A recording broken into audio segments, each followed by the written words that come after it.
Welcome to Statistics Made Simple, and I am Savita Valsang.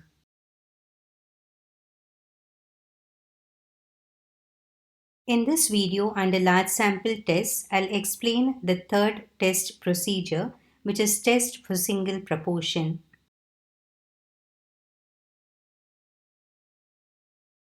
In this video, that is test for single proportion, I'll be introducing some new notations. So understand the concepts of these notations and what they are denoted by. So let us consider a population of size capital N. Let capital X denote the number of units possessing a given attribute in the population. Now, most of you are aware that an attribute is a qualitative characteristic which varies from unit to unit. For example, it can be honesty, beauty, intelligence, discipline, and so on.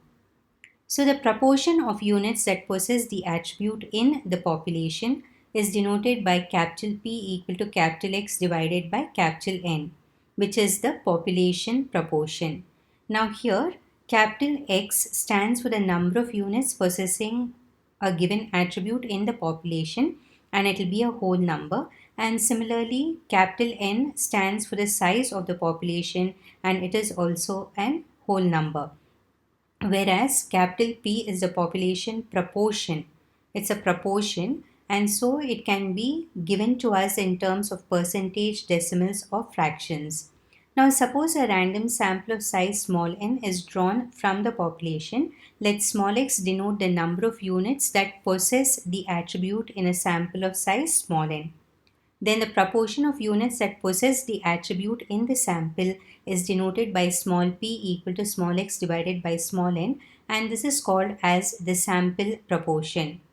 Now here as well, small x denotes the number of units that possess an attribute in the sample, and it will be a whole number, and n is the size of the random sample, and it is also an whole number, whereas small p is the sample proportion. So the value should be in percentage, decimals, or fractions. This is a very important point to keep in mind.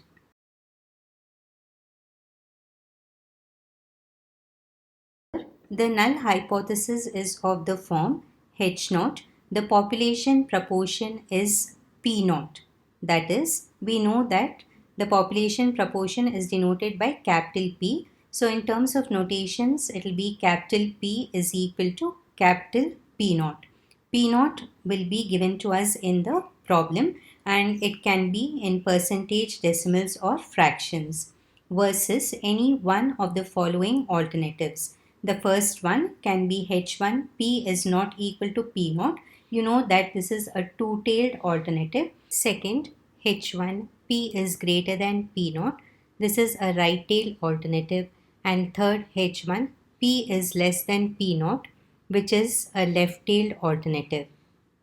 Depending on the words which are used in the problem, we have to choose the appropriate alternative hypothesis. Under H naught, the test statistic is Z equal to P minus P naught.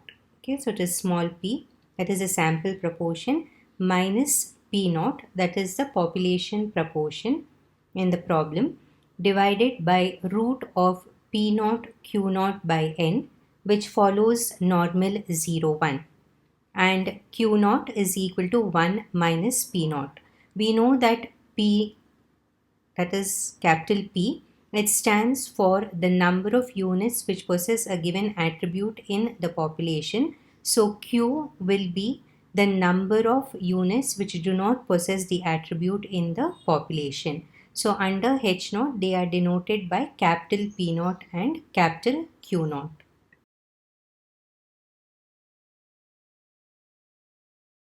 Conclusion, the first one, if we have a two-tailed test, then the condition which is used is we have to check if mod z is greater than or equal to k alpha by 2 at alpha level of significance, then we reject H naught, otherwise we accept H naught.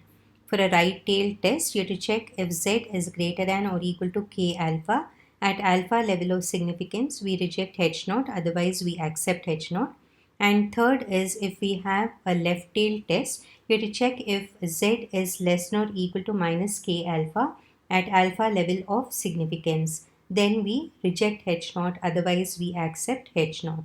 Now, two important points to keep in mind are the mean and standard error of the sample proportion, which can come for 2 marks. So note 1, the mean of the sample proportion is, so the mean means it is expectation, that is capital E, sample proportion is small p, this is equal to capital P. So it is E of small p is equal to capital P, where small p is the sample proportion and capital P is the population proportion. Second is the standard error of the sample proportion is SE of P is equal to root of PQ divided by N, where Q is equal to 1 minus P. I have repeated several times that the value which appears in the denominator of the test statistic will be the standard error.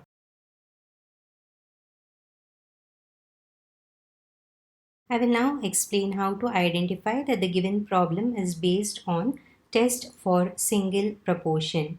So first, the given problem will be based on only one sample of size small n, which is greater than or equal to 30 and is drawn from one population.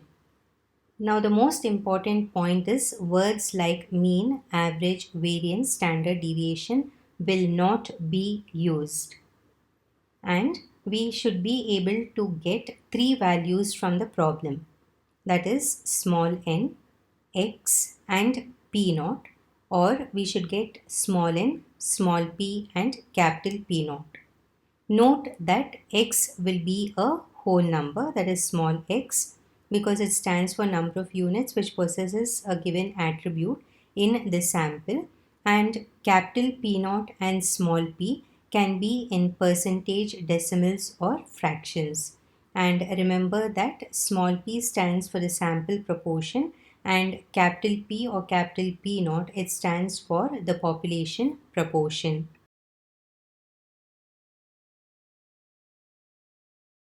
Procedure for test for single proportion can be asked as a 5 marker.